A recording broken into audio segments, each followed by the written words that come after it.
அஸ்ஸலாமு அலைக்கும் வரஹ்மத்துல்லாஹி வபரகாத்துஹு. வணக்கம். சயின்ஸ் பாத்வே அகாடமியால தரம் 11க்கான ஆன்லைன் ரீதியான விஞ்ஞான வகுப்புகள்ல அலகு 6 மனித உடற்செயல்முறைகள் தொடர்பாக படிச்சு கொண்டிருக்கிறோம். அந்த வகையில 6.1 உணவு சமிபாட்டு தொகுதி தொடர்பாக மனிதன் சமிபாட்டு தொகுதி தொடர்பாக நாங்க படித்தோம். அதன் பிற்பாடு மனிதன் சுவாச தொகுதி தொடர்பாக படித்துக் கொண்டு இருக்கிறோம். அப்ப உங்களுக்கு தெரியணும் பிள்ளைகள், மிக முக்கியமாக மனிதன்ல பல்வேறு உயிர் செயல்முறைகள் காணப்படும். அப்ப நிறைய பிள்ளைகளுக்கு டவுட், இந்த உயிர் செயல்முறைனா என்ன அப்படின்னு. அப்ப உயிர் செயல்முறைன்னு சொன்னா பிள்ளைகள் நீங்க நினைக்கணும், ரைட், நாங்க உயிர் வாழ்வதற்கு, அதே போல வளருவதற்கு, இனப்பெருக்கம் செய்வதற்கு, எங்களோட உடல் சமநிலைகளை பேணுவதற்காக உடல்ல நடைபெறுகின்ற தொழிற்பாடுகளை நாங்க உயிர் செயல்முறைகள்னு சொல்லுவோம். சரியா பிள்ளை? அதாவது நாங்க உயிர் வாழ்வதற்கு, அதே போல நாங்க வளர்ச்சி அடைவதற்கு, இனப்பெருக்கம் செய்யறதுக்காக, அதே போல என்னோட சமநிலைகளை பேணுவதற்காக உடல்ல நடைபெறுகின்ற அந்த உடற்தொழியல் செயற்பாடுகளை நாங்க அதாவது உயிர் செயல்முறைகள்னு சொல்லுவோம். அந்த வகையில தாவரங்கள் எடுத்தீங்கன்னு சொன்னா ஒளித்தொகுப்பு ஒரு உயிர் செயல்முறை. அதே மாதிரி அங்கிகள் எடுத்தீங்கன்னு சொன்னா சுவாசம் ஒரு உயிர் செயல்முறை, கழிவகற்றல், உறுத்துணர்ச்சி, ரைட், அசைவு, இதெல்லாம் நாங்க உயிர் செயல்முறைகள்னு சொல்லுவோம். இவ்வாறு உயிர் செயல்முறைகளுக்கு தேவையான சக்தியை உற்பத்தி செய்வதற்காக ஆக்சிஜனை உள்ளெடுத்து கார்பனீர் ஆக்சைடு நீராவி உருவாகின்ற கார்பனீர் ஆக்சைடு நீராவியை வெளியேற்றுவதற்காக, அப்ப சக்தியை உற்பத்தி செய்து ஆக்சிஜனை தேவையான ஆக்சிஜனை உள்ளெடுத்து கார்பனீர் ஆக்சைடையும் நீராவியையும் வெளியேற்றுவதற்காக காணப்படுகின்ற ஒரு தொகுதிதான் மனிதன் சுவாச தொகுதி. அப்ப சுவாச தொகுதினா பிள்ளைகள் மிக முக்கியமாக தெரிஞ்சிருக்கணும். உயிர் செயல்முறை, மனிதன் உயிர் செயல்முறைக்கு தேவையான ஆக்சிஜனை உள்ளெடுக்கிறதும் உருவாகின்ற கார்பன் ஆக்சைடு நீராவியை வெளியேற்றுவதும் ஆகும். இதுதான் மனிதன் சுவாச தொகுதியில மிக முக்கியமான தொழிலாக காணப்படுது. ரைட், இப்ப நாங்க பார்ப்போம் பிள்ளைகள். அப்ப மனிதன்ல உயிர் செயல்முறைக்காக தேவையான ஆக்சிஜனை உள்ளெடுக்கிறதும் கார்பன் ஆக்சைடை வெளியேற்றக்கூடியதுமான ஒரு தொகுதி தான் இந்த மனிதன் சுவாச தொகுதி. இந்த மனிதன் சுவாச தொகுதியை பொறுத்த வரைக்கும் பிள்ளைகள் உங்களுக்கு தெரியும், நீங்க மிக முக்கியமாக 3 செயல்முறைகள், 3 படிமுறைகள் இங்க நடைபெறுது. அதுல ஒன்று பாத்தீங்கன்னு சொன்னா புறச்சூழலுக்கும்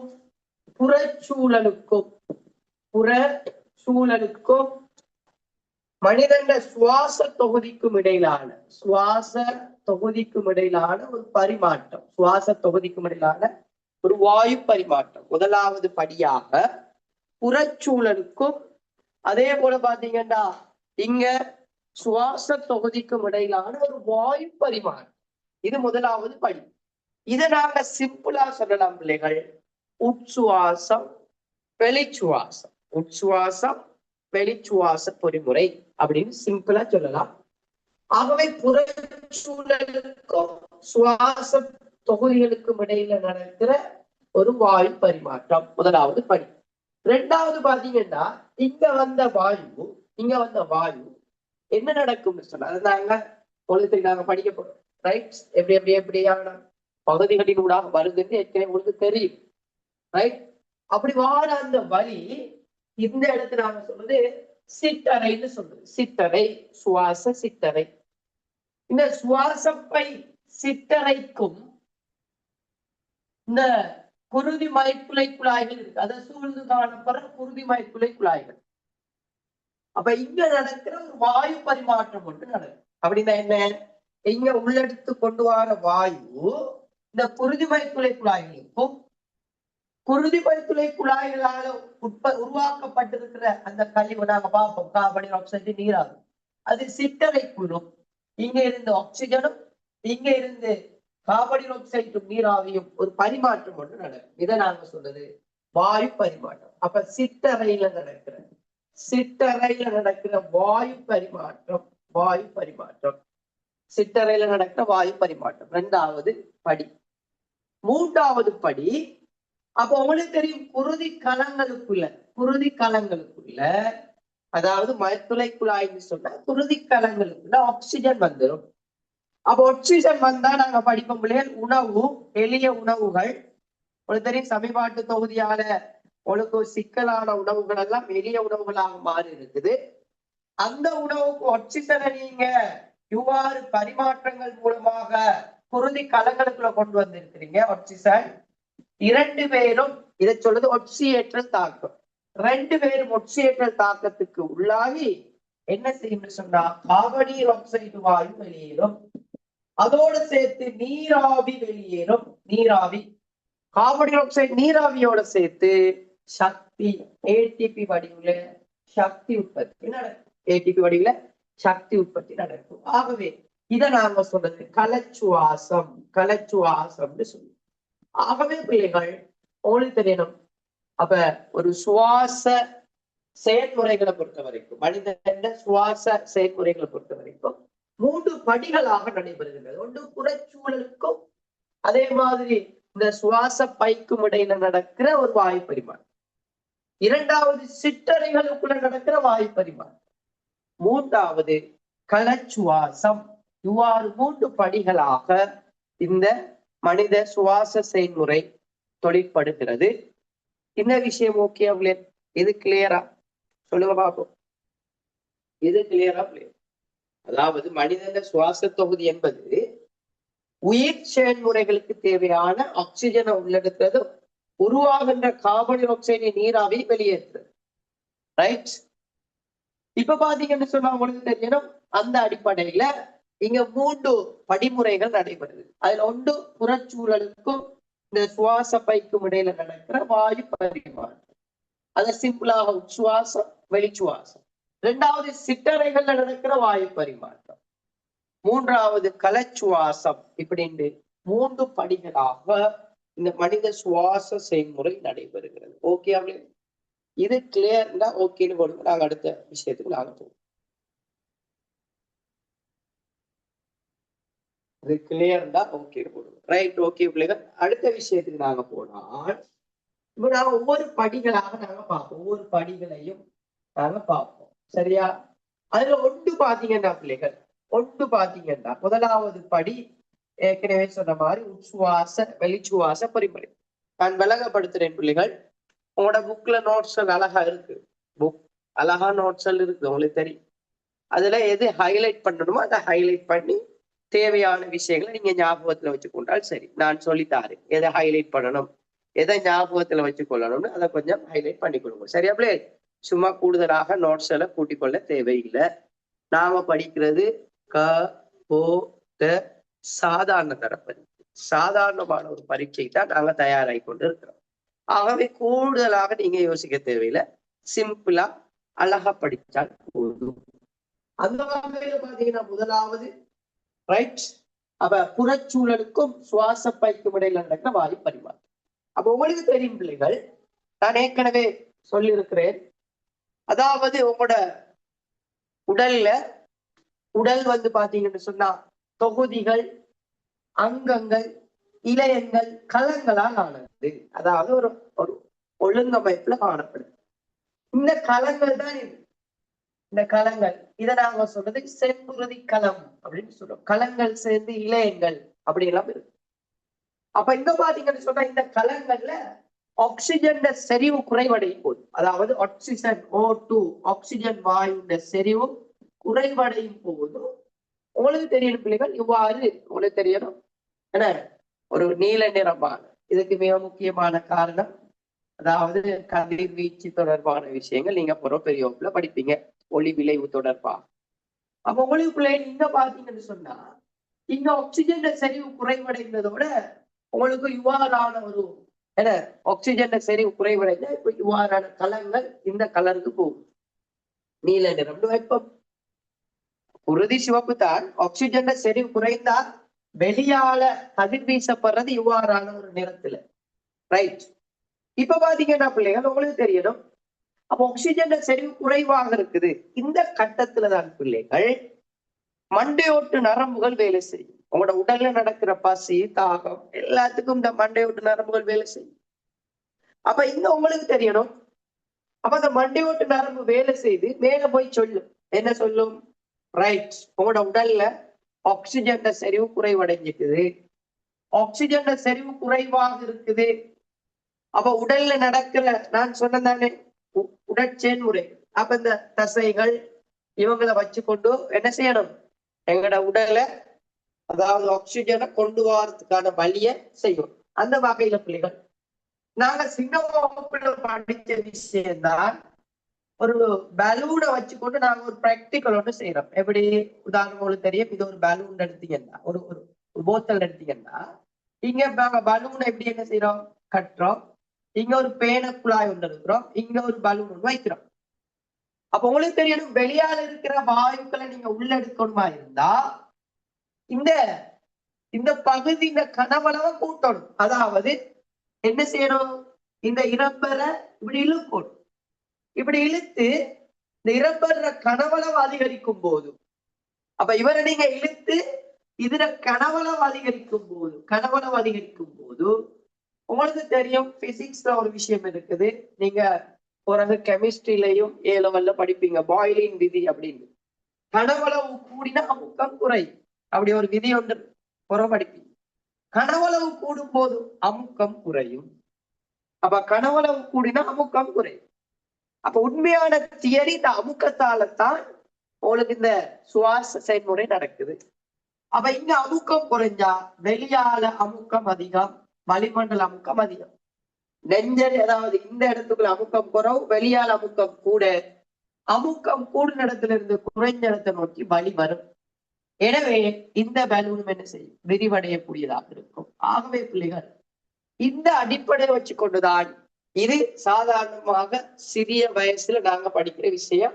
ஒரு சுவாச தொகுதியில இவ்வாறான ஒரு செயல்முறை தான் நடக்குது. அப்ப வெளியால் இருக்கக்கூடிய வலி இந்த உள்ளுக்குள்ள வருமா இருந்தா இதை நாங்க சொல்றது உச்சுவாசம் அப்படின்னு சொல்லுவோம்.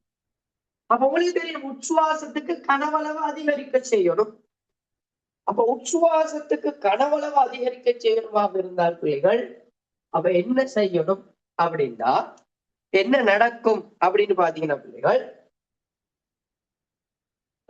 என்ன நடக்கும் அப்படின்னு பாத்தீங்கன்னா பிள்ளைகள், முதலாவது என்ன நடக்க போகுதுன்னு சொன்னா, இந்த உங்களோட சுவாச பைய எடுத்தீங்கன்னு சொன்னா உங்களுக்கு தெரியணும், சுவாச பையில கீழே ரைட் பிரிமன் தகடு அப்படின்னு ஒரு தகடு காணப்படும். பிரிமன் தகடு அப்படின்ற ஒரு கட்டமைப்பு காணப்படுது. சரியா பிள்ளைகள்? மனித சுவாச தொகுதியில பிரிமன் தகடு அப்படின்ற ஒரு பகுதி இங்க காணப்படுது. அந்த பிரிமன் தகட்டோட தசைகள் காணப்படுது. இதை நாம சொல்றது பிரிமன் தகட்டு தசை அப்படின்னு சொல்லுவோம். பிரிமன் தகட்டு தசைன்னு சொல்லுவோம். அதே போல இந்த நெஞ்சரை குழியில என்ன செஸ்ட்னு சொல்லுவாங்க, நெஞ்சரை குழியில பாத்தீங்கன்னா பிள்ளைகள் இந்த விலா எண்புகள் காணப்படும். மார்பு பட்டை காணப்படும். மிக முக்கியமான 2 பகுதிகள் தெரிஞ்சு வச்சுக்கணும். ஒன்று மார்பு பட்டை, இரண்டாவது விலா எண்புகள். அதே மாதிரி இந்த பிரிமன் தகட்டு தசை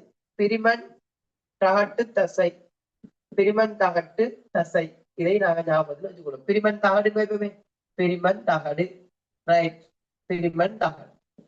இந்த மிக முக்கியமான 3 கட்டமைப்புகள் இருக்கு. இப்ப இந்த பிரிமன் தகடோட இருக்கிற தசைக்கு நாங்க சொல்றது பிரிமன் தகட்டு தசைன்னு சொல்லுவோம்.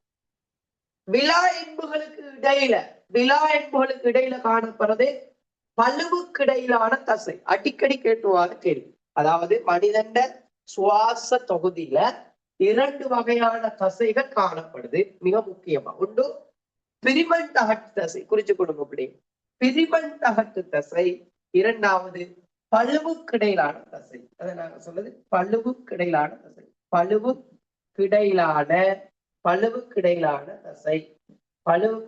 தசை. ஒன்று பிரிமன் தகட்டு தசை, பழுவுக்கிடையிலான தசை என்று மிக முக்கியமான 2 தசைகள். இவங்க என்ன செய்வாங்கன்னா, உங்களுக்கு தெரியும், நான் சொன்ன மாதிரி கலங்களுக்குள்ள ஆக்சிஜன் செறிவு குறைவடையும் போதோ வெளியால இருந்து வாயுக்கள் உள்ளுக்குள்ள வரும். அதுக்கு கனவளவு அதிகரிக்கணுமே. கனவளவு அதிகரிச்சாதான் வெளியால இருந்து உள்ளுக்குள்ள வரும். கனவளவு அதிகரிக்கிறதுக்காக முதலாவது என்ன, பிரிமன் தகட்டு தசை. பிரிமன் தகட்டு தசை, பிரிமன் தகட்டு தசை, ரைட். பிரிமன் தகட்டு தசை நல்லா ஞாபகம் வச்சுக்கொள்ளுங்க. பிரிமன் தகட்டு தசை சுருங்கி, சுருங்கும். நல்லா ஞாபகம் வச்சுக்கொள்ளுங்க. சுருங்கி, பிரிமன் தகட்டு தசை சுருங்கி வளைவு குறைந்து, உங்களுக்கு ஸ்டார்ட்ல இப்படித்தான் இருக்கு. பிரிமன் தகட்டு தசை சுருங்கி, அதாவது சுருங்கி பிரிமன் தகடு இப்படித்தான் இருக்கும். பிரிமன் தகட்டு தசை சுருங்கி பிரிமன் தகட்டுன வளைவு குறைந்து, பிரிமன் தகட்டுன வளைவு இப்படி இருந்தது. இப்ப பிரிமன் தகட்டுன வளைவு குறைந்து கீழ் நோக்கி இழுக்கப்படும். வளைவு குறைந்து கீழ் நோக்கி இழுக்கப்படும். அதாவது பிரிமன் தகட்டு தசை சுருங்கி, பிரிமன் தகட்டு தசை சுருங்கி வளைவு குறைந்து கீழ் நோக்கி இழுக்கப்படும். இது முதலாவது விஷயம். 2வது விஷயம் பிள்ளைகள், இந்த பழுவுக்கிடையிலான தசை, பழுவுக்கிடையிலான தசை சுருங்கி, பழுவுக்கிடையிலான தசை சுருங்கி, ரைட், பழுவுக்கிடையிலான தசை சுருங்கி வெளிநோக்கி தள்ளப்படும். பழுவுக்கிடையிலான தசைகள் சுருங்கி வெளிநோக்கி தள்ளப்படும். அப்ப பழுவுக்கிடையிலான தசைகள் சுருங்கி வெளிநோக்கி தள்ளப்பட உங்களுக்கு தெரியணும், விலா என்புகளும் மார்பு பட்டையும் மேல் நோக்கி தள்ளப்படும். ரைட், மேல் நோக்கி ஞாபகத்தில் வச்சுக்கொள்ளுங்க. மார்பு பட்டையும் விலா என்புகளும் மேல் நோக்கி தள்ளப்படும். அப்ப மிக முக்கியமாக புரிஞ்சு கொள்ளணும் இல்லை, சில வேளைகள்ல கேள்வாறு உட்சுவாச செயல்முறையின் போது நடைபெறாத செயற்பாடு என்ன அப்படின்னு கேட்கலாம். அப்ப நான் சொன்ன விஷயங்கள் எல்லாமே உட்சுவாசத்தின் போது நடைபெறும். என்னெல்லாம், பிரிமன் தகட்டு தசை சுருங்கி பிரிமன் தகட்டின் வளைவு குறைந்து கீழ் நோக்கி இழுக்கப்படும். பழுவுக்கிடையிலான தசைகள் சுருங்கி வெளிநோக்கி இழுக்கப்படும்.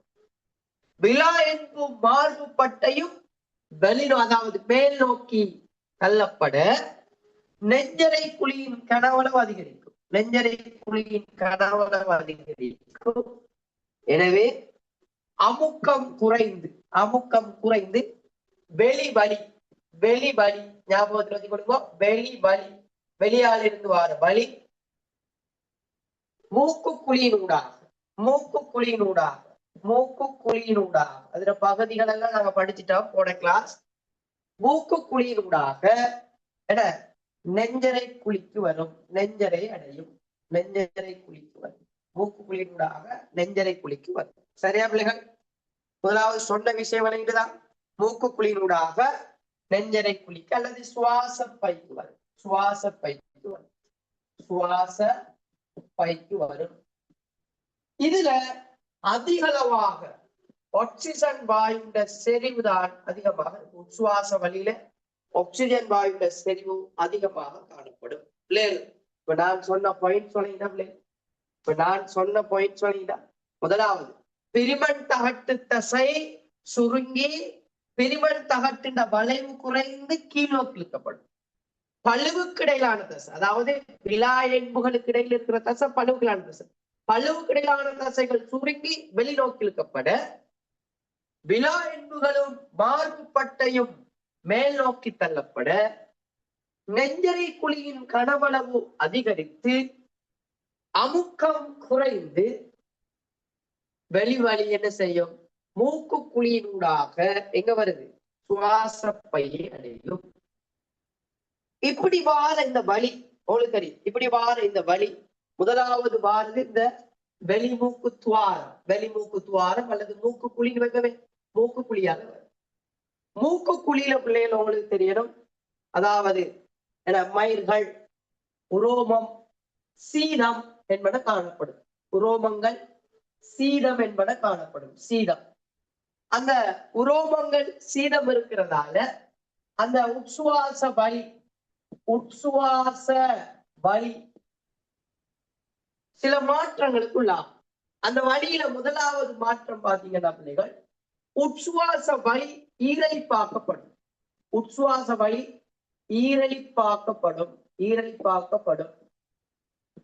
இரண்டாவது, உட்சுவாச வழி அங்க இருக்கிற உரோமங்களோட என்ன செய்யும்? உரசுப்பட்டு உரோஞ்சப்பட்டு அதோட வெப்பநிலை அதிகரிக்கும். அதாவது உட்சுவாச வழியின வெப்பநிலை உடல் வெப்பநிலைக்கு மாற்றப்படும். உடல் வெப்பநிலைக்கு மாற்றப்படும். உட்சுவாச வழியின வெப்பநிலை உடல் வெப்பநிலைக்கு மாற்றப்படும். மூன்றாவது, இதுக்குள்ள வார பாக்டீரியாக்கள், வைரசுகள், தூசு துணிக்கைகள் என்ன செய்யா? இயல்பானது. தூசு துணிக்கைகள் அகற்றப்படும். தூசு துணிக்கை, அதே மாதிரி சில நுண்ணங்கிகள் என்ன செய்யும் சொன்னா அகற்றப்படும். சரியா பிள்ளைகள்? இப்ப மூக்கு குழியால வார வலி மூக்கு குழியால வந்து பாத்தீங்கன்னா தொண்டை அடையும். வலி வந்து எங்க வரும்? தொண்டை அடையும். தொண்டையில பாத்தீங்கன்னா உங்களுக்கு தெரியும் இரண்டு துவாரம். அதுல ஒரு துவாரம் வாத நாளிக்கு போகுது, இன்னொரு துவாரம் களத்துக்கு போகுது. அப்ப களத்தினூடாக உங்களுக்கு தெரியும் அது உணவு தான் போறது. உணவு பாதை. அப்ப இங்க எங்க வரணும்? வாத நாளிக்குள்ளால அந்த வலி வரணும். அதுக்காக இந்த தொண்டையில ஒரு கட்டமைப்பு கொண்டு இருக்கு பிள்ளைகள், மிக முக்கியமாக தெரிஞ்சிருக்கணும். மூச்சுக்குழல் வாய், இதுக்குள்ள ஒரு கட்டமைப்பு கொண்டு இருக்குது. மூச்சுக்குழல் வாய் மூடி. இந்த மூச்சுக்குழல் வாய் மூடி என்ன செய்யும் சொன்னா அவனுக்கு தெரியும். இது வலி அனுப்புறதுக்காக மூச்சுக்குழல் வாய் மூடி திறப்படும். உணவு வரும் பொழுது மூச்சுக்குழல் வாய் மூடி மூடினால் உணவு பொருள் களத்தினூடாக போகும். இப்ப இந்த சுவாச வலி என்ன செய்யுதுண்டா? திறப்பட்டதோட மூச்சுக்குழல் வாய் திறப்பட இங்க வந்து குரல் வலைக்கு வரும். அப்ப மிக முக்கியமாக சுவாச பாதை உங்களுக்கு தெரியணும். மூக்கு குழியில இருந்து தொண்டைக்கு வருது. சரியா பிள்ளைகள்? தொண்டையில பாத்தீங்கன்னு சொன்னா இங்க குரல் வலை அப்படின்னு ஒரு கட்டமைப்பு இருக்கு. குரல் வலை அப்படின்னு ஒரு கட்டமைப்புக்கு வரும். அந்த வழி குரல் வலை அப்படின்னு ஒரு கட்டமைப்புக்கு வரக்கூடியதாக இருக்கும். குரல் வலையில அந்த வழி மூலக்கூறுகள் அசைவதால தான் என்ன உங்களுக்கு தெரியும்? சவுண்ட், அதாவது சத்தம், ஒலி பிறப்பிக்கப்படுறது. ரைட்? அதை எங்கட நாக்கு பிரிச்சு கொடுக்குமா இருந்தா, எங்கட நாக்கு அதை அந்த அதிர்வுகளை பிரிச்சு கொடுக்குமா இருந்தா பேசுவார், கதை கேளும், ஒரு சொல்லாக மொழியாக மாறும். பறவைகளும் என்ன செய்யும்? சத்தம் விடும், ஒலி எழுப்புமான கதை கேளா என்று சொன்ன அந்த நாக்கால பிரிச்சு கொடுக்கலாம். ஆகவே பாத்தீங்கன்னா உங்களுக்கு தெரியணும்.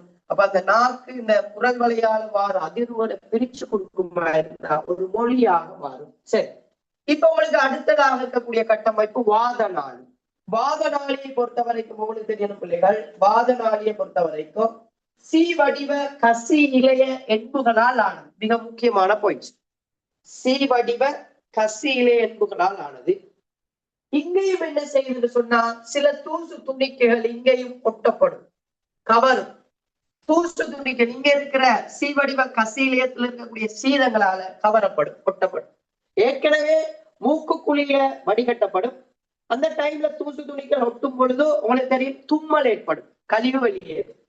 இங்க வாத நாளிக்குள்ள வார சந்தர்ப்பத்துல பாத்தீங்கன்னா வாத நாளில மிக முக்கியமாக சீதங்கள் சளியங்கள் காணப்படுறதால அந்த தூசு துணிகள் ஒட்டப்பட்டு என்ன செய்யா திரும்ப இருமல் மூலமாக அந்த கழிவு என்ன வெளியேற்றப்படக்கூடியதாக இருக்கும்.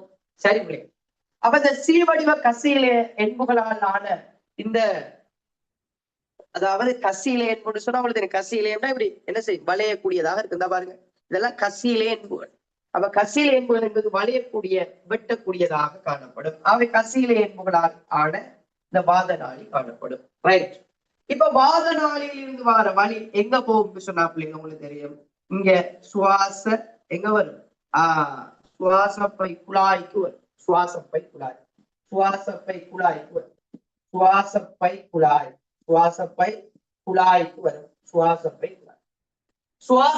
குழாயால வந்து எங்க வரும் சொன்னா அப்படி வந்து சுவாசப்பை சுவாசப்பை சிறுகுழாய் வரும். சுவாசப்பை சிறுகுழாய்க்கு வரும். சுவாசப்பை சிறுகுழாய்க்கு வரும். சுவாசப்பை குழாய், சுவாசப்பை சிறுகுழாய்க்கு வரும். இதுல கட்டமைப்புல நாங்க ஏற்கனவே படிச்சுட்டோம். சுவாசப்பை சிறுகுழாய்க்கு வரும். சுவாசப்பை சிறுகுழாயிலிருந்து சிட்டரை கான், பாருங்க இந்த சிட்டரை கானுக்கு வரும். சிட்டரை கான், சிட்டரை கான், சிட்டரை கானுக்கு வரும். சிட்டரை கான்ல இருந்து உங்களுக்கு தெரியணும் சிட்டரை பை, சிட்டரை பைக்கு வரும். சிட்டரை பைக்கு வரும். இதுதான் ஒரு உட்சுவாச செயல்முறையில வலி இந்த நுரையீரல்ல இருக்கக்கூடிய சுவாச பையில இருக்கக்கூடிய சிட்டரை மட்டுக்கும் கொண்டு வாரு. இதைத்தான் நாங்க உட்சுவாசம் அப்படின்னு சொல்றோம். புறச்சூழலுக்கும் சுவாச பைக்கும் இடையில நடக்கிற வாயு பரிமாற்றம். அப்ப அங்க இருந்து என்ன செய்யுதுன்னு அவங்களுக்கு தெரியணும். ஆக்சிஜன் செறிவு கொண்ட அந்த வலி இந்த அதாவது எங்க வருதுன்னு சொன்னா அவங்களுக்கு தெரியணும்.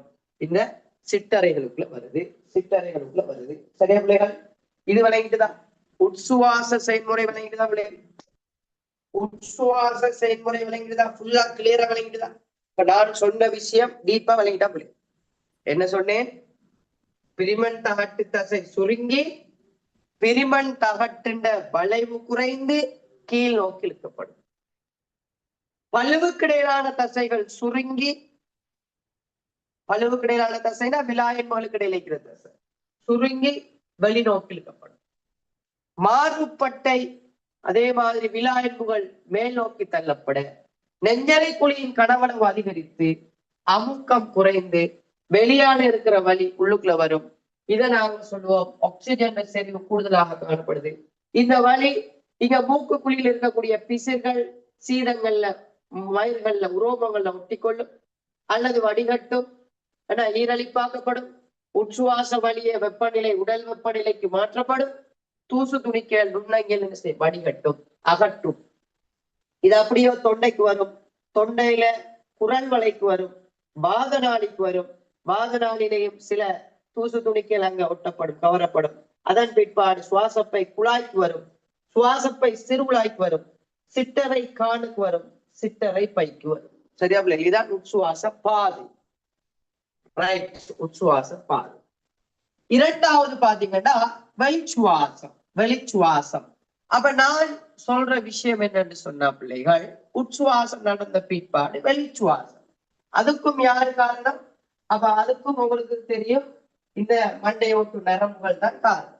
அப்ப ஆக்சிஜன் செறிவு இங்க கலங்களுக்குள்ள கூடிக்குது, கூடுதலாக இருந்தால் திரும்ப என்ன செய்யணும் சொன்னால் இங்க அதுக்குள்ள வாயு பரிமாற்றம் நடந்துடும். ரைட், அதுக்குள்ள வாயு பரிமாற்றம் நடந்துடும். நாங்க அடுத்த விஷயத்துல நாங்க படிப்போம். வாயு பரிமாற்றம் நடந்தால் இந்த இடத்துக்குள்ள இப்ப கார்பன் டை ஆக்சைடும் நீராவி இருக்கும். கார்பன் டை ஆக்சைடும் நீராவியும் இருக்கும்.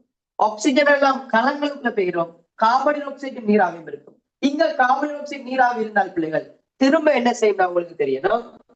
குருதி கலங்கள்ல ஆக்சிஜன் செறிவு கூடுதலாக இருக்கிறதால உடனே என்ன செய்யும் சொன்னா இந்த மண்டை ஓட்டு நரம்பு சொல்லி இவங்களோட வேலையை ஸ்டாப் பண்ணும்.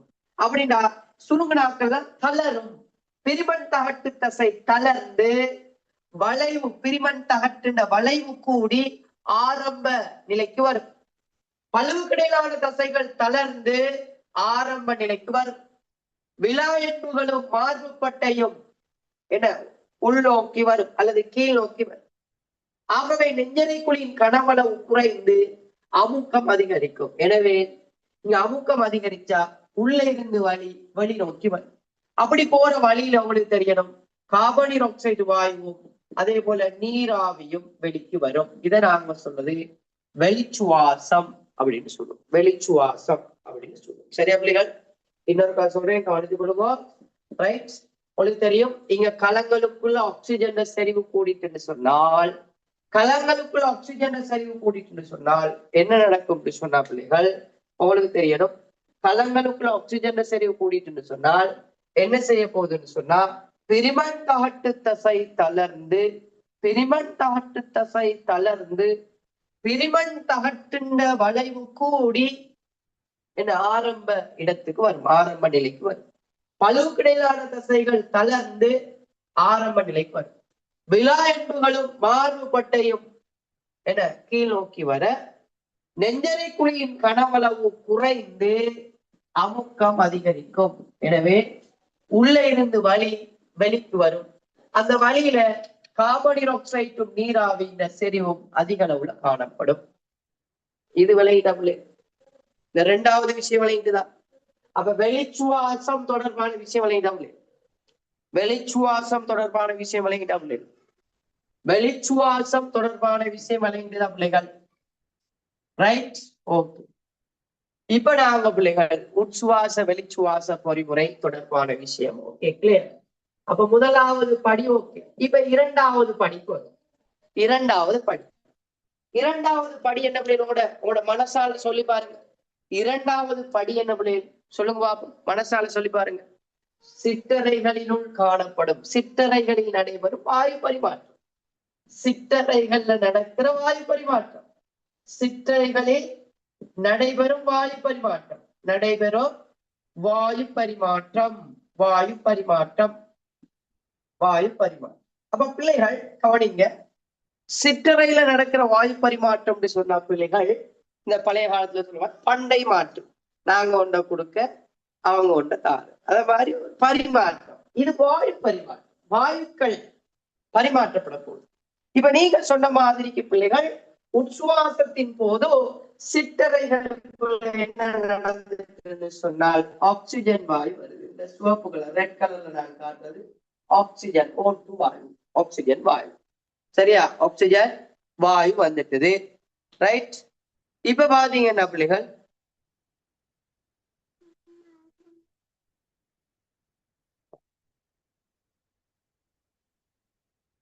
ரைட், ஆக்சிஜன் வாயுவின் செறிவு என்ன செய்யும்? அதிக அளவுல காணப்படுது. எங்க அதிக அளவு காணப்படுது பிள்ளைகள்? சிற்றறைகளுக்குள்ள, சுவாச சிற்றறைகளுக்குள்ள ஆக்சிஜன் வாயுவின் அளவு கூடுதலாக இருக்குது. ரைட். குருதி கலங்களுக்குள்ள, அதாவது சிற்றறைகளை சூழ்ந்து காணப்படுகின்ற, சிற்றறைகளை சூழ்ந்து காணப்படுகின்ற மைத்துளை குழாய், குருதி மைத்துளை குழாய், இந்த குருதியில ஆக்சிஜனின் செறிவு குறைவு. சொன்ன விஷயம் விளையாடவில்லை?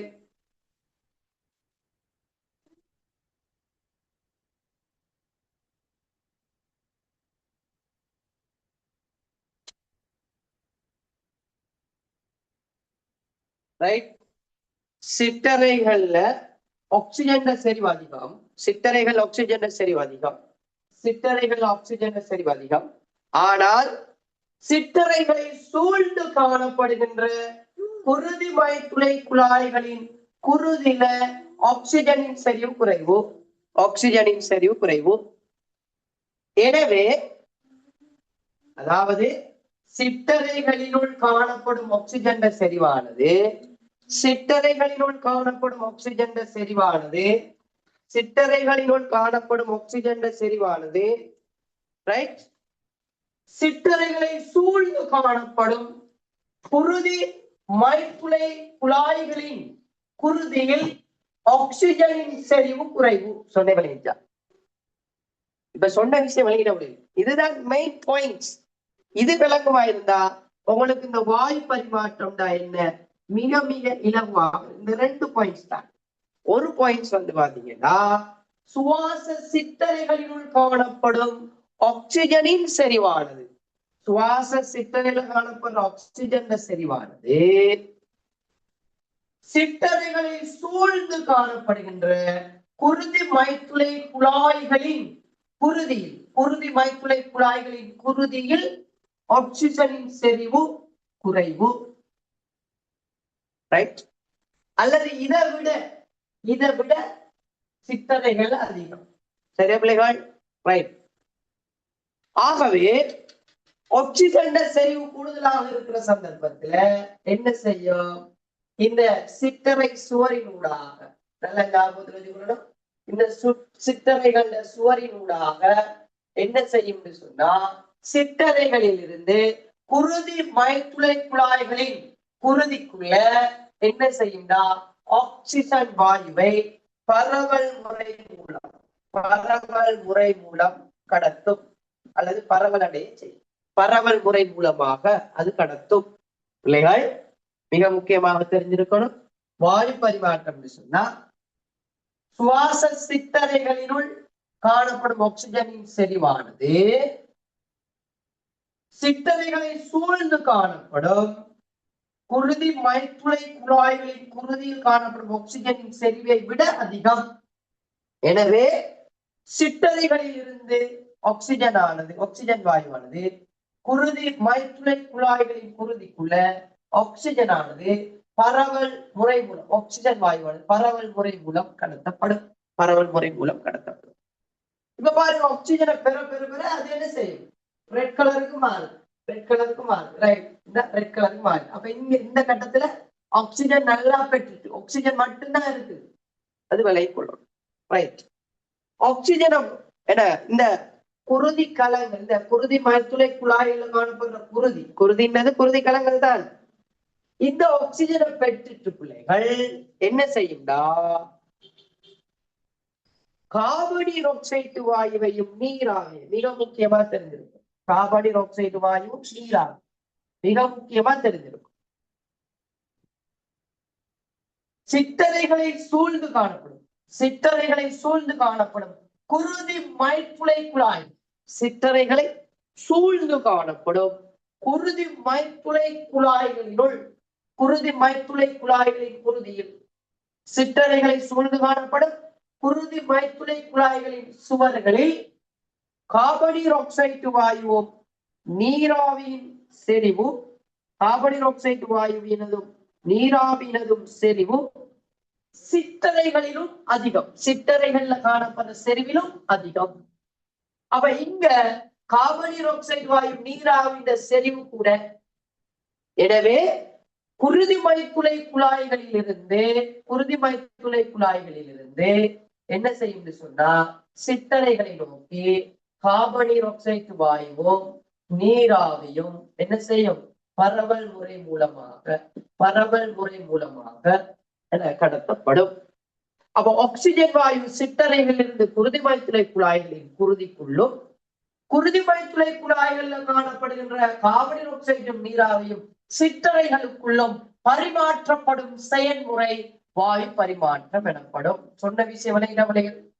வாயு பரிமாற்றம்டா நீங்க சிம்பிளா சொல்லணுமா, நான் சொல்றதை குறிச்சு கொள்ளுங்க. அதாவது புள்ளிகள், குருதி அதாவது சுவாச சிற்றறைகளினுள் காணப்படும் ஆக்சிஜன் வாயுவானது, குறிச்சு கொள்ளுங்க பிள்ளைகள், வாயு பரிமாற்றம் இதான் சுருக்கம். சுவாச சிற்றறைகளினுள் காணப்படும் ஆக்சிஜன் வாயுவானது, சுவாச சிற்றறைகளினுள் காணப்படும் ஆக்சிஜன் வாயுவானது, சுவாச சிற்றறைகளினுள் காணப்படும் ஆக்சிஜன் வாயுவானது, குறிச்சு கொள்ளுங்க, சுவாச சிற்றறைகளினுள் காணப்படும் ஆக்சிஜன் வாயுவானது குருதி மைத்துளை குழாய்களில் உள்ள குருதி மைத்துளை குழாய்களில் உள்ள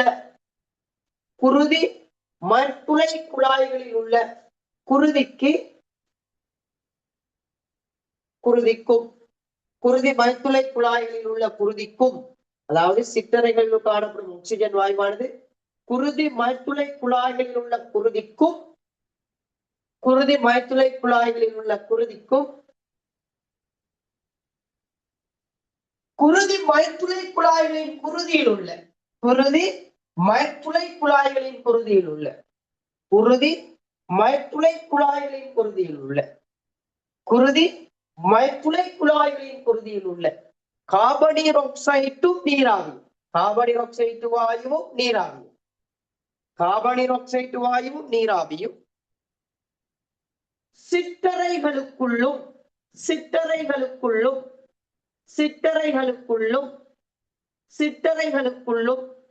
பரிமாற்றப்படும் செயல்முறை, சிற்றறைகளுக்குள்ளும் பரிமாற்றப்படும் செயல்முறை வாயு பரிமாற்றம் எனப்படும்.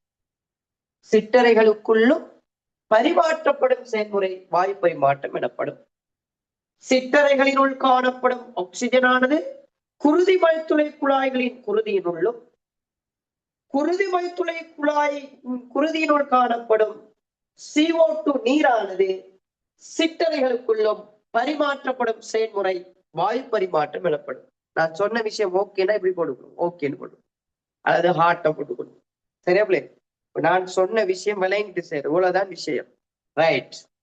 அப்ப சுவாச சிற்றறைகள்ல காணப்படுகின்ற ஆக்சிஜன் வாயுவானது குருதி மைத்துளை குழாய்களின் குருதியினுள் குருதி மைத்துளை குழாய் என்ற குருதியில காணப்படுகின்ற கார்பன் ஆக்சைடும் நீராவியும் சுவாச சிட்டறைகளுக்குள்ளும் பரிமாற்றப்படும் செயல்முறை வாய் பரிமாற்றம். ரைட்டா பிள்ளைகள்? சரி. அப்ப பிள்ளைகள், அப்ப வாய் பரிமாற்றம்னா என்ன? இங்க இருந்து ஆக்சிஜன் போகும், இங்க இருந்து கார்பன் ஆக்சைடும் நீராவியும் போகின்ற விஷயம் மிக தெளிவாக தெரியணும். Right, okay. அடுத்த விஷயம் தான் பிள்ளைகள், அடுத்த பாயிண்ட்ஸ் தான் சுவாச மேற்பரப்பு அப்படின்னு ஒண்ணு. சுவாச மேற்பரப்பு மிக முக்கியமா தெரிஞ்சு. சுவாச மேற்பரப்பு. அப்ப சுவாச மேற்பரப்புண்டா என்னடா பிள்ளைகள்? சுவாச மேற்பரப்புனா என்னன்னு சொன்னா உங்களுக்கு தெரியணும். ரைட், மிக முக்கியமாக சுவாச மேற்பரப்புன்னு சொன்னா மிக முக்கியமாக தெரிய வேண்டிய விஷயம், சூழல், புறச்சூழலுக்கும் குருதிக்கும் இடையிலே நடக்கின்ற, அதாவது வாயு பரிமாற்றம் நடைபெறும் இடம் சுவாச மேற்பரப்பு பிள்ளைகள். புறச்சூழலுக்கும், இப்ப பாருங்க, சூழல்ல இருந்த ஆக்சிஜன் இப்ப குருதிக்குள்ள வந்துச்சு. அப்ப சூழலினுள் காணப்படும் அல்லது புறச்சூழலில் காணப்படும் குருதியானது, அதாவது ஆக்சிஜன் ஆனது என்ன செய்யுது? குருதிக்குள்ள என்ன செய்யுது? கடத்தப்படுது. ஆகவே பிள்ளைகள், அப்ப சுவாச மேற்பரப்புன்னு சொன்னா புறச்சூழலுக்கும் குருதிக்கும் இடையில நடக்கிற வாயு பரிமாற்றம், புறச்சூழலுக்கும் குருதிக்கும் இடையில நடக்கிற வாயு பரிமாற்றம் நடைபெறும் இடம்தான் சுவாச மேற்பரப்பு. புறச்சூழலுக்கும் குருதிக்கும் இடையில நடக்கிற வாயு பரிமாற்றம் நடைபெறுகின்ற இடம் சுவாச மேற்பரப்பு. அந்த வகையில சுவாச மேற்பரப்பாக மனிதனை பொறுத்த வரைக்கும், மனிதன் மட்டுமில்ல, நீங்க படிச்சிருப்பீங்க, ரெப்டீலியாக்கள், அதே மாதிரி ஆவேஸ் பறவை இனங்கள், மெமாலியாக்கள், சில அம்பீபியாக்கள், இதுகள் எல்லாம் மிக முக்கியமாக நுரையீரல் சுவாசங்கமாக காணப்படுகின்றது. முளையூட்டியாக, அதாவது முள்ளந்தண்டுளிகளாக காணப்படுகிறது. முள்ளந்தண்டுளிகள்ல மீன்கள் என்பது பூக்களால, ஏனைய அம்பீபியாக்களையும் பாத்தீங்கன்னா நுரையீரல் இருக்குது. ஆரம்ப வாழ்க்கை வட்டம் பூக்கள், அதுக்கு பிறகு நுரையீரலும் வரும். அதே மாதிரி ரெப்டீலியா, ஆவேஸ், மெமாலியா நுரையீரலால்தான் சுவாசிக்கும். உங்களுக்கு தெரியும், டொல்பின் திமிங்கிலங்கள் பாத்தீங்கன்னு சொன்னா, அதாவது கடலுக்கு மேலால பாஞ்சு வருமா. ஏன்னு சொன்னா நீர்ல கரைந்துள்ள ஆக்சிஜன் போதாது, வெளியால இருந்த ஆக்சிஜனை உள்ள எடுக்கணும்.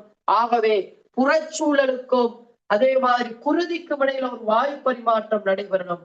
அதைத்தான் நாங்க சுவாச மேற்பரப்புன்னு சொல்றோம். அப்ப சுவாச மேற்பரப்பாக பாத்தீங்கன்னு சொன்ன பிள்ளைகள், உங்களுக்கு தெரியணும் யார் இருக்கிறதுன்னு பாத்தீங்கன்னா, சுவாச மேற்பரப்பாக இந்த சிற்றறைகள் காணப்படுது. அப்ப சிற்றறைகளை பொறுத்த, அதுக்கு முன்னால் சுவாச மேற்பரப்புகள் நல்ல வினைத்திறனாக இருக்கும் பொழுது, சுவாச மேற்பரப்புகள் நல்ல வினைத்திறனாக இருக்கும் பொழுது சுவாச செயல்முறை வினைத்திறனாக நடைபெறும். சுவாச மேற்பரப்பு வினைத்திறனாக இருக்கிற சந்தர்ப்பத்தில் பிள்ளைகள் என நாம் பார்த்தோம், அதாவது உணவு சமிபாடு அடைஞ்சது வடி, அதாவது அகத்துறிஞ்சப்படணுமா இருந்தா சிறுகுடல் நல்ல ஒரு விசைவாக்கத்தோடு இருக்கணும்.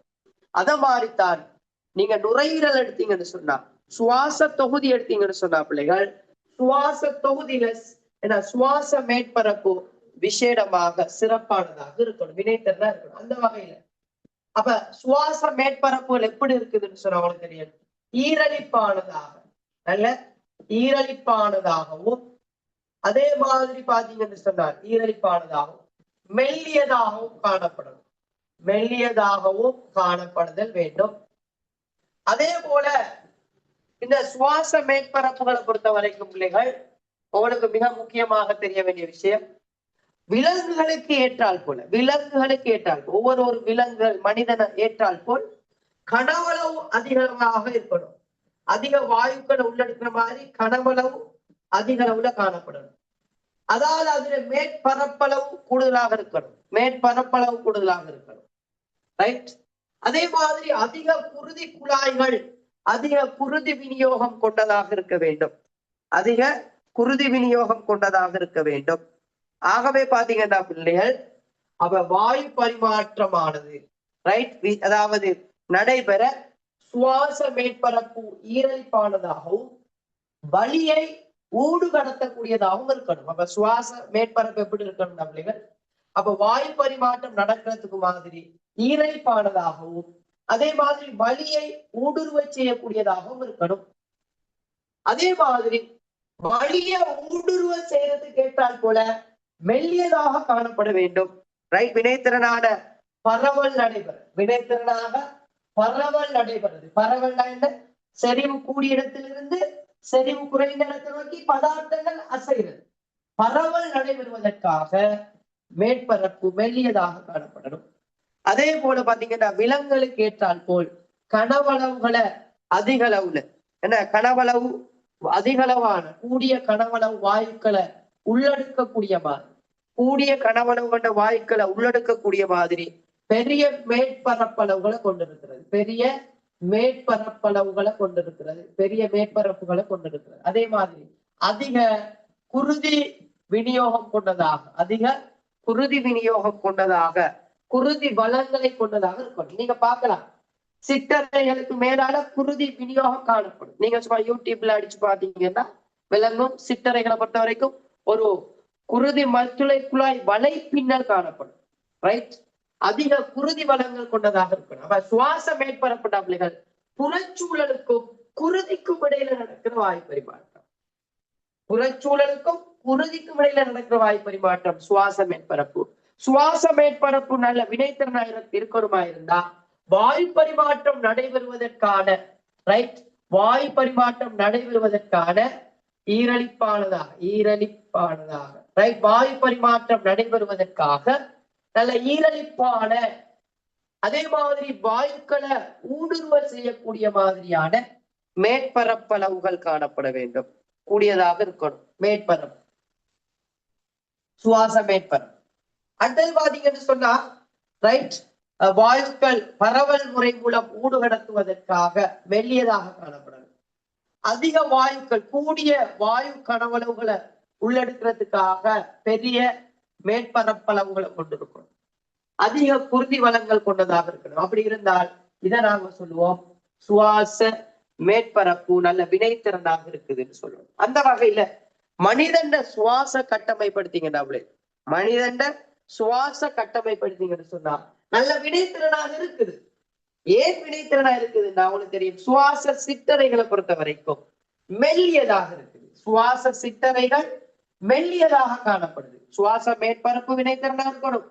சுவாச மேற்பரப்பு வினைத்திறனா இருந்தா நல்லா சுவாச செயல்முறை சிறப்பாக நடைபெறும். அந்த வகையில மனிதனை பொறுத்த வரைக்கும் சுவாச மேற்பரப்பு சுவாச சிற்றறைகள் பாத்தீங்கன்னா பிள்ளைகள் மெல்லியதாக காணப்படுது. மெல்லியதாக அதே மாதிரி ஈரலிப்பானதாக காணப்படுது. அப்ப சிற்றறைகள் பாத்தீங்கன்னு சொன்னா ஈரலிப்பானதாக காணப்படுது. அதே மாதிரி ரைட் அதிக குருதி மைத்துளை வலைப்பின்னல் காணப்படுது. சிற்றறைகள்ல குருதி மைத்துளை குழாய் வலை பின்னல் காணப்படுது. குருதி மைத்துளை குழாய் வலை பின்னல் காணப்படுது. அதோட சேர்த்து பாத்தீங்கன்னா பிள்ளைகள் பெரிய காற்றுப்பைகள் கொண்டதாக இருக்குது. பெரிய காற்றுப்பைகள் கொண்டதாக இருக்குது. காற்றுப்பைகள் கொண்டதாக காணப்படுது. பெரிய காற்றுப்பைகள் கொண்டதாக காணப்படுது. சரியா பிள்ளைகள்? இப்ப சொன்ன விஷயம் விளைந்துதான் பிள்ளைகள் நீங்க சொல்லி பாருங்க பிள்ளைகள். இதைதான் கொஞ்சம் ஞாபகத்துல வச்சு கொண்டால் பிள்ளைகள் நீங்க பெரிய வகுப்பு ஏலவள் அப்படின்னு போற டைம்ல உங்களுக்கு இதெல்லாம் இலகுவாக இருக்கும். சரியா பிள்ளைகள்? அப்ப பாத்தீங்கன்னா பிள்ளைகள் உங்களுக்கு தெரியணும் சுவாச மேற்பரப்புன்னு சொன்னா புறச்சூழலுக்கும் குருதிக்கும் இடையில நடக்கிற வாயு பரிமாற்றம். அப்ப சுவாச மேற்பரப்பு நல்ல வினைத்திறனாக இருந்தால்தான் உங்களுக்கு தெரியணும் அதாவது சுவாச செயல்முறை சிறப்பாக இருக்கும். அந்த வகையில சுவாச மேற்பரப்பு வாயு பரிமாற்றம் நடைபெறுவதற்காக சுவாச மேற்பரப்புகள் வாயு பரிமாற்றம் நடைபெறுவதற்காக வினைத்திறனான சில கட்டமைப்புகளை கொண்டிருக்கணும். அந்த வகையில முதலாவது பாத்தீங்கன்னா வாயு பரிமாற்றம் நடைபெறுவதற்காக சுவாச மேற்பரப்பு ஈரலிப்பானதாகவும் வலியை ஊடுருவ செய்யக்கூடிய மாதிரி மெல்லியதாகவும் காணப்படணும். அதே மாதிரி ஈரலிப்பானதாகவும் காணப்படணும். அதே மாதிரி பரவல் முறை மூலம் பதார்த்தங்கள் பரிமாற்றப்படுவதற்காக மெல்லியதாக காணப்படணும். அதிக அளவான வாயுக்களை கூடிய கனவளவு கொண்ட வாயுக்களை கொண்டு வரத்துக்காக பெரிய என்ன செய்யணும் மேற்பரப்புகளை கொண்டிருக்கணும். அதே போல அதால உங்களுக்கு சொல்லுவாங்க சுவாச சிற்றறைகள் எல்லாத்தையும் நாங்க ஜாயின் பண்ணினால் இதுல பரப்பு பாத்தீங்கன்னா பெரிய ஒரு டென்னிஸ் மைதானத்தின் பரப்பளவு கொண்டிருக்கும். அவ்வளவுக்கு பரப்பளவு அதிக அளவுல காணப்படக்கூடியதாக இருக்கும். அதே போல அதிக குருதி வளங்கள் கொண்டதாக இருக்கணும் சுவாச மேற்பரப்பு. ஆகவே மனிதன் சுவாச மேற்பரப்பாக சிற்றறைகள் எடுத்தீங்கன்னா சிற்றறைகள் மெல்லியதாகவும் அதே மாதிரி ஈரணிப்பானதாகவும் அதே மாதிரி அதிக குருதி குழாய்கள் வலைப்பின்னல் கொண்டதாகவும் பெரிய காற்றுப்பைகள் கொண்டதாகவும் காணப்படுது. சரியா பிள்ளைகள்? கட்டாயம் நீங்க ஹோம்ஒர்க்கா நீங்க குறிச்சு கொள்ளணும் பிள்ளைகள். அதாவது வாயு பரிமாற்றத்துக்கென வினைத்திறனான வாயு பரிமாற்றத்துக்கென குறிச்சு கொள்ளுங்க பிள்ளைகள். ஹோம்ஒர்க் கேள்விய வினைத்திறனான வாயு பரிமாற்றத்திற்காக சுவாச சிற்றறைகள் கொண்டுள்ள சிறப்பியல்புகள் 4 தருக. வினைத்திறனான வாயு பரிமாற்றத்திற்காக சுவாச சிற்றறைகள் கொண்டுள்ள சிறப்பியல்புகள் 4 தருக. சுவாச சிற்றறைகள் கொண்டுள்ள சிறப்பியல்புகள் 4 தருக. வினைத்திறனான வாயு பரிமாற்றத்திற்காக சுவாச சிற்றறைகள் கொண்டுள்ள சிறப்பியல்புகள் 4 தருக. ரைட் பிள்ளைகள். அப்ப முதலாவது படிமுறை நாங்க பார்த்தோம் உட்சுவாச வெளிச்சுவாச பொறிமுறை தொடர்பாக நாங்க பார்த்தோம். சரியா பிள்ளைகள்? இரண்டாவது வாயு பரிமாற்றம் தொடர்பான விஷயம் பார்த்தோம். வாயு பரிமாற்றம். அப்ப வாயு பரிமாற்றம் சொன்னால் சுவாச சிற்றறைகள் காணப்படும் ஆக்சிஜன் ஆனது குருதி மழைத்துளை குழாய்களில் காணப்படும் குருதிக்குள்ளும் குருதி மழைத்துளை குழாய்களினுள் குருதியில காணப்படுகின்ற கார்பன் டை ஆக்சைடு நீராவியும் சுவாச சிற்றறைகளுக்குள்ளும் பரிமாற்றப்படும் செயல்முறை. இதற்காக சுவாச சிற்றறைகள் வினைத்திறனான சில இயல்புகளை கொண்டுள்ளது. கிட்டத்தட்ட 4 இயல்புகள் இருக்குது. ரைட்? அந்த 4 இயல்புகளும் ஹோம்ஒர்க்கா சொல்லியிருக்கிறேன், எழுதி அனுப்பிக் கொள்வோம். ஆகவே புறச்சூழலுக்கும் குருதிக்கும் இடையில நடக்கிற வாயு பரிமாற்றம் நடைபெற இடம் சுவாச மேற்பரப்பு. ஒவ்வொரு அங்கிகளிலும் இவ்வாறான சுவாச மேற்பரப்புகள் காணப்படுது. சுவாச மேற்பரப்புகள் வினைத்திறனாக இருக்க சுவாச செயல்முறைகள் சிறப்பாக நடைபெறும். தொடர்பான விஷயங்கள் பார்க்கிறோம். மூன்றாவது களச்சுவாசம். அப்ப பிள்ளைகள் உங்களுக்கு தெரியணும். அப்ப குருதி குழாய்களுக்குள்ள ஆக்சிஜன் வந்துட்டுது. ஆக்சிஜன் இல்லாமலும் இந்த களச்சுவாசம் நடைபெறலாம். ஆக்சிஜனோட நடைபெற்றாத நாங்க சொல்றது காற்று சுவாசம்னு சொல்லுவோம். காற்று சுவாசம் அப்படின்னு சொல்லுவோம். ஆக்சிஜன் இல்லாத நிலைமைகள்ல நடந்தாத நாங்க சொல்றது காற்றின்றிய சுவாசம்னு சொல்லுவோம். மிக முக்கியமா தெரிஞ்சிருக்கணும். காற்று சுவாசம், காற்றின்றிய சுவாசம் மிக முக்கியமாக தெரிஞ்சிருக்கணும். சில பாக்டீரியாக்கள்ல நடக்கும். காற்றின்றிய சுவாசம் நடக்கும். ஆக்சிஜன் இல்லாத நிலைமைகளையும் அது என்ன செய்யும் உங்களுக்கு தெரியும். காற்றின்றிய சுவாசம் நடக்கும். காற்று சுவாசம்னு சொன்னா ஆக்சிஜன் உள்ள நிபந்தனைகள்ல நடக்கிற சுவாசம்.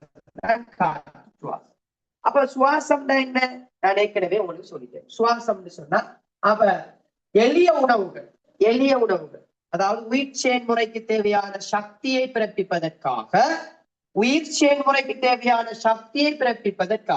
நல்லா ஞாபகத்துல வச்சுக்கொள்ளுங்க. சுவாசம்னு சொன்னா ரைட், உயிர் செயல்முறைக்கு தேவையான சக்தியை பிறப்பிப்பதற்காக மிக முக்கியமா தெரிஞ்சுக்கும். பிறப்பிப்பதற்காக எளிய உணவுகள் ஒட்சியேற்றப்பட்டு ரைட், எளிய உணவுகள் ஒட்சியேற்றப்படும் செயல்முறைன்னு சொன்னாலும் எளிய உணவுகள் ஒட்சியேற்றப்படும் செயல்முறையை நாம சொல்லுவோம் சுவாசம்னு சொல்லுவோம். அதாவது உயிர் செயல்முறைக்கு தேவையான சக்தியை உற்பத்தி செய்வதற்கு உயிர்கலங்களுள் எளிய உணவுகள் ஒட்சியேற்றப்படும் செயல்முறையை நாங்க சொல்லுவோம் களச்சுவாசம்னு சொல்லுவோம். சுவாசம் அப்படின்னு சொல்லுவோம். இப்ப சொன்ன விஷயம் விளையாட அவ களச்சுவாசம்னு சொன்னா அதாவது உயிர் செயல்முறைக்கு தேவையான சக்தியை உற்பத்தி செய்வதற்காக எளிய உணவுகள் ஒட்சியேற்றப்படும் செயல்முறையை நாங்க சொல்லுவோம் களச்சுவாசம் அப்படின்னு சொல்லுவோம். எளிய உணவுகள் ஒட்சியேற்றப்படும் செயல்முறை களச்சுவாசம் எனப்படும். பிள்ளைகள், இந்த வகுப்பை கேட்டுக்கொண்டிருக்கிற ஆட்கள் சொல்லிக் கொடுங்க பிள்ளைகள், உங்களுக்குள்ள சொல்லிக் கொடுங்க. அப்ப சுவாசம் சொன்னா என்ன? உயிர் செயல்முறைக்கு தேவையான சக்தியை உற்பத்தி செய்வதற்காக, உயிர் செயல்முறைக்கு தேவையான சக்தியை உற்பத்தி செய்வதற்காக எளிய உணவுகள் ஒற்றியேற்றப்படும் செயல்முறை. எளிய உணவுகள் ஒற்றியேற்றப்படும் செயல்முறை சுவாசம் எனப்படும். எளிய உணவுகள் ஒற்றியேற்றப்படும் செயல்முறை சுவாசம் எனப்படும். அப்ப உங்களுக்கு தெரியணும், இதான் எளிய உணவு. உதாரணத்துக்கு நாங்க குளுக்கோஸ் எடுப்போம். எளிய உணவான குளுக்கோஸ், மாப்பொருள் கொண்ட உணவு உங்களுக்கு தெரியும். அதுல பல் சர்க்கரைட் உடஞ்சி இரு சர்க்கரைட் உடஞ்சா ஒரு சர்க்கரைட், குளுக்கோஸ் ஒரு சர்க்கரைட். இது ஆக்சிஜேற்றப்படுதுன்னா ஆக்சிஜனோட தாக்கம் அடைந்து உங்களுக்கு தெரியும். குளுக்கோஸும் ஆக்சிஜனோட தாக்கம் அடைஞ்சா கார்பனீர் ஆக்சைடு வாயு வெளியேறும். சக அதோட சேர்த்து நீராவி வெளியேறும். சக நீராவியோட சேர்த்து பிள்ளைகள் சக்தி பிறப்பிக்கப்படும், சக்தி உற்பத்தி நடக்கும். இது என்ன வடிவுல சக்தி உற்பத்தி நடக்கும்னு சொன்னா பிள்ளைகள், ஏடிபி வடிவுல சக்தி உற்பத்தி நடக்கும். ஏடிபி எடினோசின் ட்ரைபோஸ்பேட்னு சொல்லுவாங்க. எடினோசின் முப்பொஸ்பேட்டு, மும்மை பொசுபேட்டு அப்படின்னு சொல்லுவாங்க. எடினோசின் ட்ரைபோஸ்பேட்டு இதுதான் ஒரு அகில சக்தி காவல், அதாவது சக்தியை காவக்கூடிய ஒருத்தர்.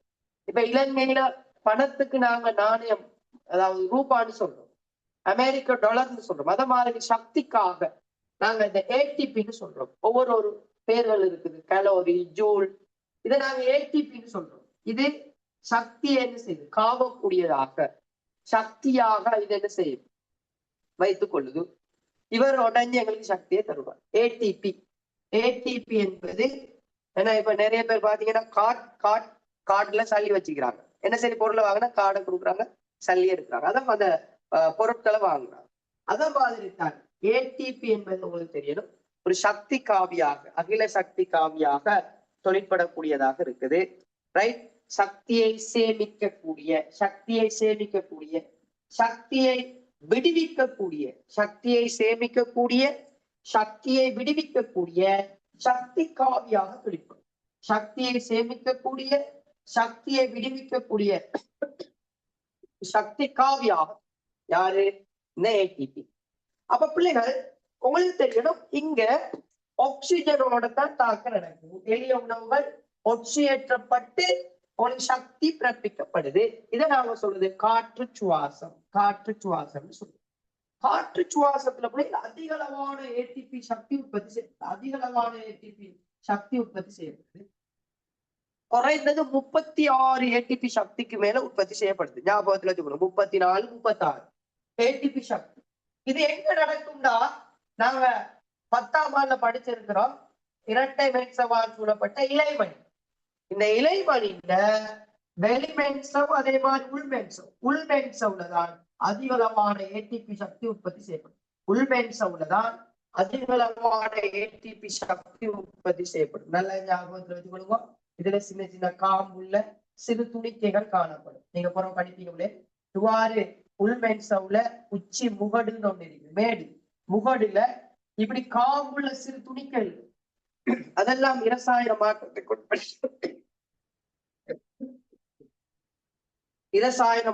உட்பட்டு என்ன செய்யும்டா? சக்தி உற்பத்தி நடக்கும். இதைத்தான் நாங்க சொல்றது காற்று சுவாசம் சொல்லுவோம். ரைட்? காற்று சுவாசம். ஓகே, அது என்ன காற்றின்றிய சுவாசம்? அப்ப பிள்ளைகள், காற்றின்றிய சுவாசம்டா ஆக்சிஜன் இல்லாத நிலைமைகள்ல. அப்ப ஆக்சிஜன் இல்லாத நிலைமைனா இரண்டு சந்தர்ப்பங்கள், ஆக்சிஜனே இல்லாத சந்தர்ப்பங்களும் இருக்குது. அடுத்தது ஆக்சிஜன் தேவைப்பாடு கூடுதலாக இருக்கிற சந்தர்ப்பம் இருக்குது. ஆக்சிஜன் கூடுதலா தேவைப்படுற சந்தர்ப்பம். இப்ப காற்றின்றிய சுவாசத்தை பொறுத்த வரைக்கும் தாவர கலங்கள்ல, அதே மாதிரி விலங்கு கலங்கள்ல, தாவர கலங்கள் அதே மாதிரி விலங்கு கலம், இரண்டு வகையான கலங்கள்லையும் பாத்தீங்கன்னு சொன்னா இந்த காற்றின்றிய சுவாசம் நடக்கும். தாவர கலங்களை பொறுத்த வரைக்கும் அங்க உங்களுக்கு தெரியணும் பிள்ளைகள், மிக முக்கியமாக நொதித்தல் செயற்பாடு, அல்கோஹால் நொதித்தல் நடக்கும். இப்ப உதாரணமா உங்களுக்கு தெரியும், இது குளுக்கோஸ் சொன்னா பிள்ளைகள், இங்க குளுக்கோஸ் ஆக்சிஜனோட தாக்காது, இதை சொல்றது நொதித்தல் செயல்முறை.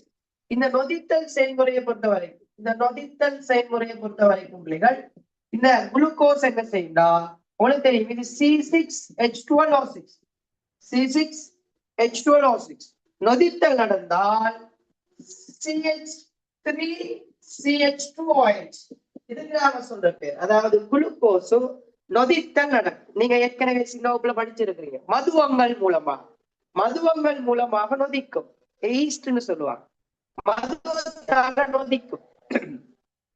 இப்ப நீங்க சின்ன வகுப்புல படிச்சிருக்கிறீங்க, ரைட்? இவ்வாறு உரியத்துல உணவு மேல குளுக்கோஸ் வடிவில் இருக்குதுன்னா இங்க அந்த தென்னங்கல் பனங்கள் தயாரிக்கிறது. அப்ப இங்க என்ன செய்வாங்க, ஒரு சின்ன வெட்டோடு வெட்டி இங்க ஒரு சட்டியோ முட்டியோ மேலால வச்சுட்டு வந்துருவாங்க. அப்ப அந்த உணவு கூறுகள் என்ன செய்யும், இதுக்குள்ள வந்து வெளியால இருக்கக்கூடிய மதுவத்துல தாக்கம் அடைஞ்சு அது எதை அல்கோஹோல் மாறும். இதைத்தான் நாங்க எதை அல்கோஹோல் எதனோல். அப்ப எதனோலோட சேர்த்து கார்பனீர் ஆக்சைடு வாயு வெளியேறும். எதனோலோட சேர்த்து கார்பனீர் ஆக்சைடு வாயு வெளியேறும். இதோட சேர்த்து சக்தி உற்பத்தி நடக்கும். சக்தி உற்பத்தி இங்க கிட்டத்தட்ட 2 ATP சக்தி தான் வரும். 2 ATP சக்தி. நீங்க நினைக்கிற மாதிரி அதிக அளவு சக்தி இல்லை. சக்தி வரும் 2 ATP. காற்று சுவாசத்தின் போது பூரணமாக குளுக்கோசு பூரணமாக உடைந்து சக்தி தரும். பூரணமாக ஒட்சியேற்றல் தாக்கத்துக்கு உட்படுத்தி சக்தி வரும். காற்றினுடைய சுவாசம் அப்படி இல்லை, பகுதியாக குறைவாக உடைந்து சக்தி தரும். குறைவாகத்தான் உடைந்து சக்தி தரும். ஆகவே குளுக்கோசு பகுதியாக உடைந்து 2 ATP சக்தியை தரும். இது தாவர கலங்கள்ல நடக்குது. விலங்கு கலங்கள்ல நடக்கிறது பாத்தீங்கன்னு சொன்னா, விலங்கு கலங்கள்ல நடக்கிறது நாங்க சொன்னது. தாவர கலங்கள்ல ஆல்கோஹால் நொதித்தல் சொல்லுவோம். விலங்கு கலங்கள்ல பாத்தீங்கன்னு சொன்னா எலக்ட்ரிக் அமில நொதித்தல்.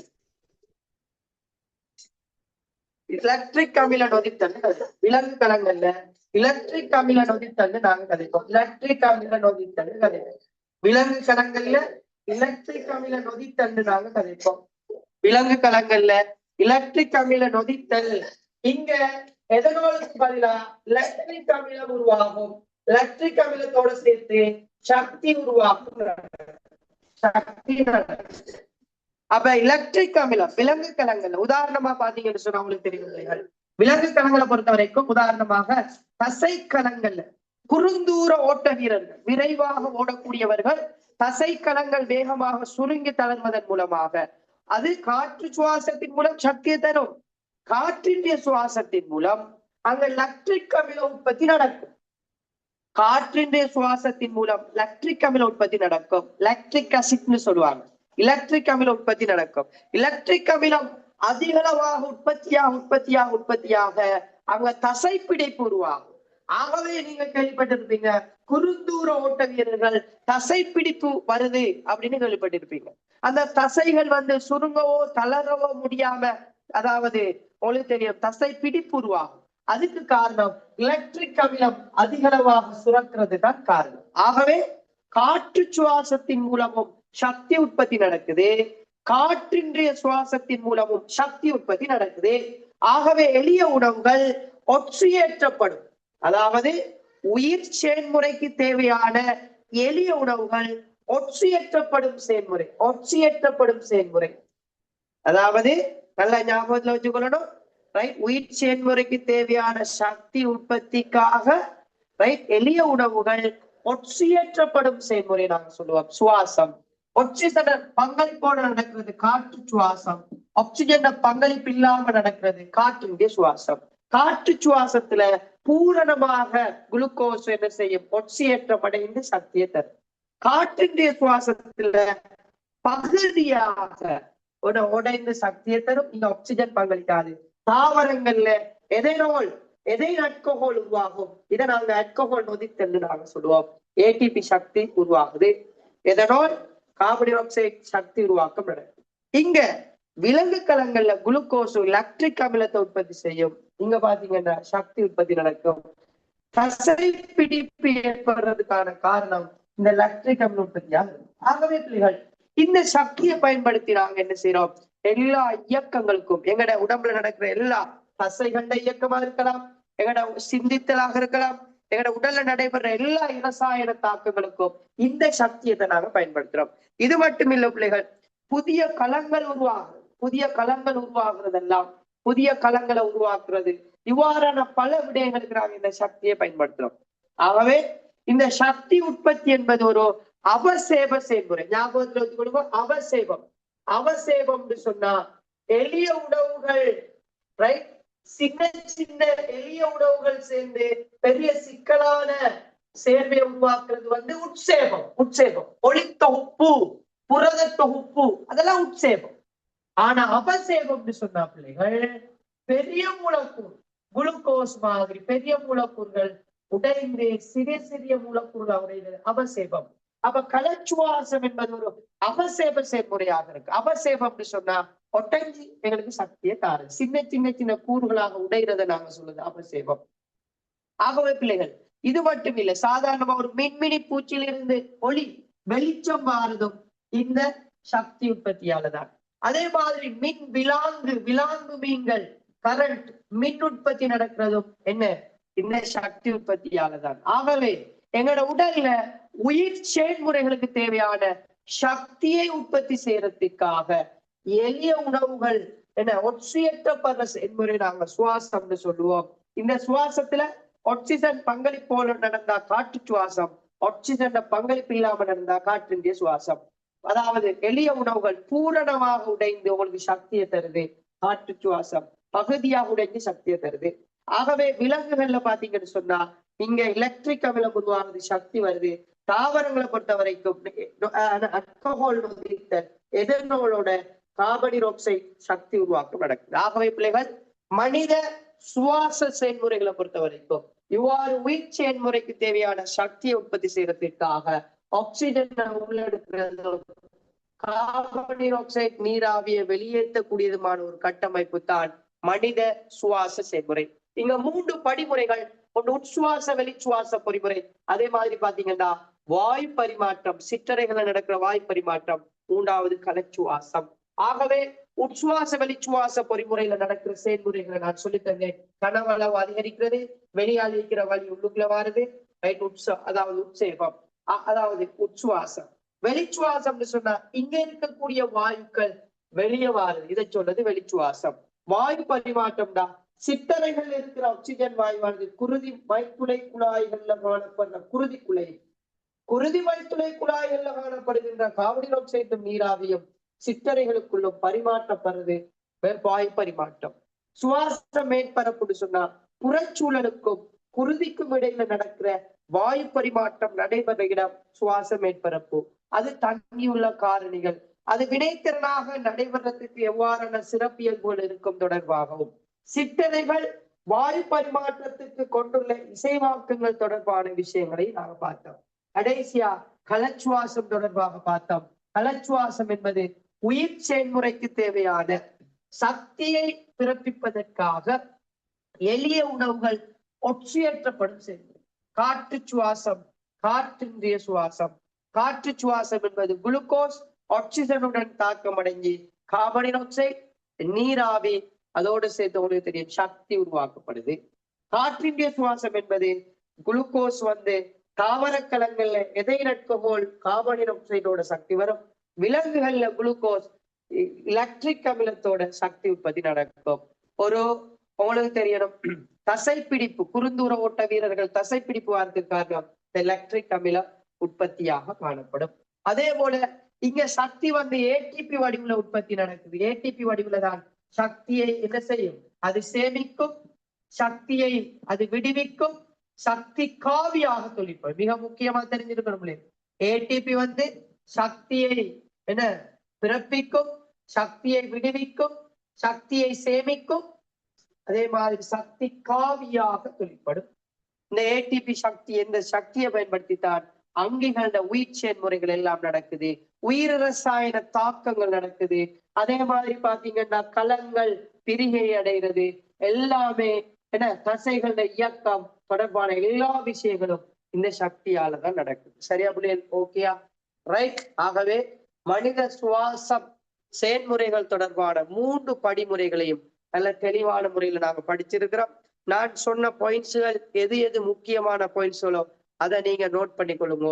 ரைட், இது சார்ந்த நோய்கள் தொடர்பான விஷயங்கள் ஒரு சின்ன விஷயம், அதை நாங்க பார்த்துட்டு இன்ஷா அல்லாஹ் அதுல சில பாஸ் பேப்பர் கேள்விகள் இருக்குது, அதையும் நாங்க செஞ்சு போட்டு இன்ஷா அல்லாஹ் நாங்க மனித கழிவகட்டும் தொகுதி தொடர்பான விஷயத்துக்கு நாங்க போவோம். ரைட்டா? ஓகே பிள்ளைகள், இன்ஷா அல்லாஹ் நாங்க மற்றொரு வகுப்புல சந்திச்சு கொள்வோம். அஸ்ஸலாமு அலைக்கும் வரஹமத்துல்லாஹி வபரகாத்துஹு. என்ன சரி பேசணும்னு சொன்னா என்ன வாட்ஸ்அப் நம்பருக்கு நீங்க தொடர்பு கொண்டு பேசிக்கொள்ள முடியும். சரியா பிள்ளைகள்? Right, okay. மற்றொரு வகுப்புல சந்திச்சு கொள்வோம். அஸ்ஸலாமு அலைக்கும் வரஹமத்துல்லாஹி வபரகாத்துஹு. வணக்கம், குட் நைட்.